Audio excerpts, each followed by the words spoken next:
الحمدللہ والصلاة والسلام علی رسول اللہ وبعد۔ ناظرین، مسواک کرنا ایک مستقل سنت ہے۔ کئی فضائل اس سلسلے میں حدیث شریف میں وارد ہوئے ہیں۔ رسول اللہ صلی اللہ علیہ وسلم کے بارے میں آتا ہے کہ جب بھی آپ گھر میں داخل ہوتے پہلے مسواک کرتے۔ یہ تمام انبیاء علیہ الصلاۃ والسلام کی سنت رہی ہے۔ حضور نے فرمایا اگر میری امت پر شاق نہ گزرتا، یعنی ان کو تکلیف نہ ہوتی، تو میں مسواک کرنا فرض قرار دیتا۔ اس کے علاوہ بھی بہت سے فضائل ہیں اور مختلف موقعوں پر مسواک کرنا سنت ہے۔ اس سے دانتوں کی صفائی ہوتی ہے، دانت مضبوط ہوتے ہیں اور بے شمار اس کے فوائد ہیں، لیکن ہمیں تو اصل سنت سمجھ کر اس کو کرنا چاہیے۔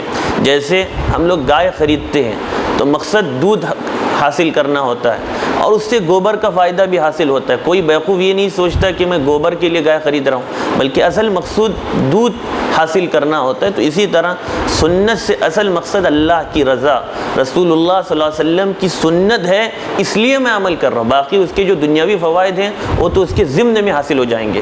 مسواک کے سلسلے میں ایک بہت بڑی فضیلت یہ بھی حدیث شریف میں آئی ہے کہ جس نماز کے وضو کے اندر مسواک کی جاتی ہے وہ نماز 70 گنا زیادہ فضیلت رکھتی ہے اس نماز کے مقابلے میں جس نماز کے وضو میں مسواک نہ کیا گیا۔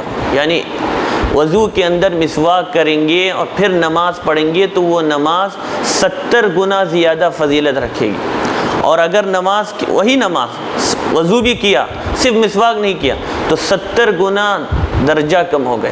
ایک مسواک کے کرنے سے 70 گنا فضیلت بڑھ جاتی ہے، اور ایک مسواک چھوڑیں گے تو 70 گنا زیادہ جو فضیلت ملنے والی تھی وہ چھوٹ گئی۔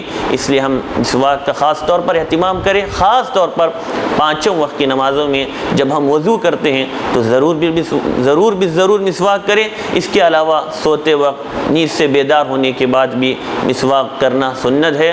اللہ عمل کی توفیق نصیب فرمائے۔